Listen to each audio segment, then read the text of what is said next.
ഇനോണിക് ഓഡിയോയുടെ പുതിയ വീഡിയോയിലേക്ക് സ്വാഗതം.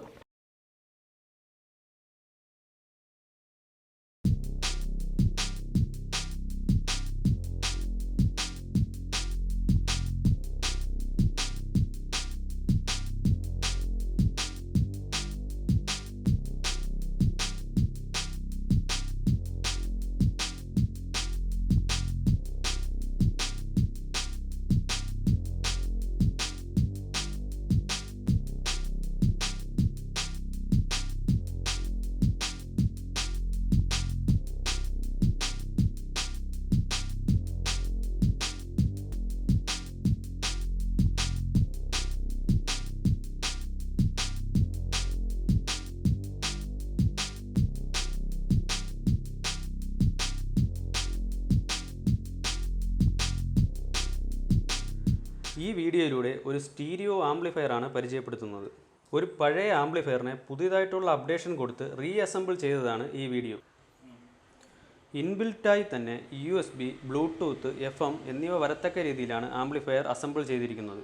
ഫ്രണ്ട് പാനൽ നോക്കുകയാണെങ്കിൽ power switch, loud, USB line selector, bass, treble, balance, volume, പിന്നെ വരുന്നത് USB പോർട്ട്, ബ്ലൂടൂത്ത്, FM എന്നിവ അടങ്ങുന്ന ഒരു ഡിസ്പ്ലേ യൂണിറ്റ് ആണ്. ബാക്ക് സൈഡിലുള്ളത് ഫ്യൂസ്, സ്പീക്കർ ഔട്ട്പുട്ട്, ഫാൻ, പിന്നെ വരുന്നത് ലൈൻ ഇൻപുട്ട്സ് കൊടുക്കാനുള്ള സോക്കറ്റ്സ് ആണ്. ഓക്സിലും USB-യിലും 0.775 വോൾട്ട് ഇൻപുട്ട് ലെവലാണ് ഉള്ളത്.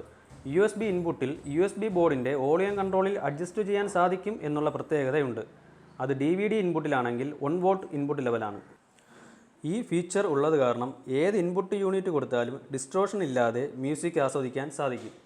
ഇനി ഈ ആംപ്ലിഫയറിനെ പവർ ചെയ്യാൻ ഉപയോഗിച്ചിരിക്കുന്ന യൂണിറ്റുകൾ എന്തൊക്കെയാണെന്ന് നോക്കാം. പവർ സപ്ലൈ സെക്ഷനിൽ 27027 5 ആംപിയറിൻ്റെ ഒരു ട്രാൻസ്ഫോർമറും 10050 വോൾട്ട് 2 കപ്പാസിറ്ററുകളുമാണ് ഉള്ളത്. ടോൺ കൺട്രോൾ ഇനോണിക്കിൻ്റെ 2-വേ ടോൺ കൺട്രോളാണ് ഉപയോഗിച്ചിരിക്കുന്നത്. ഔട്ട്പുട്ടിന് വേണ്ടി ഉപയോഗിച്ചിരിക്കുന്നത് 52001943 വരുന്ന ഇനോണിക്കിൻ്റെ തന്നെ ആംപ്ലിഫയർ ബോർഡാണ്.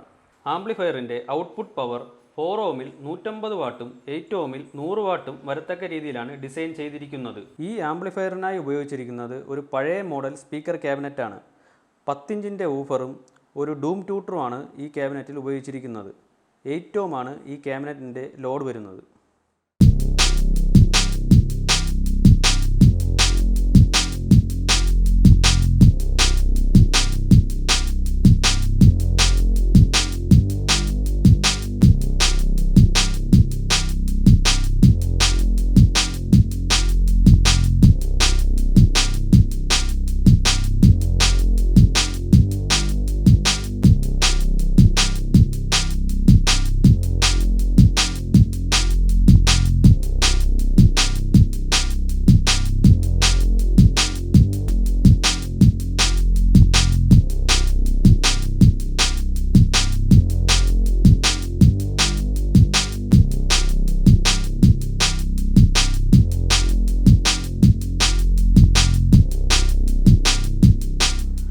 ഇനോണിക് ഓഡിയോയുടെ അടുത്ത വീഡിയോയിൽ പുതിയൊരു പ്രോഡക്റ്റുമായി പരിചയപ്പെടാം.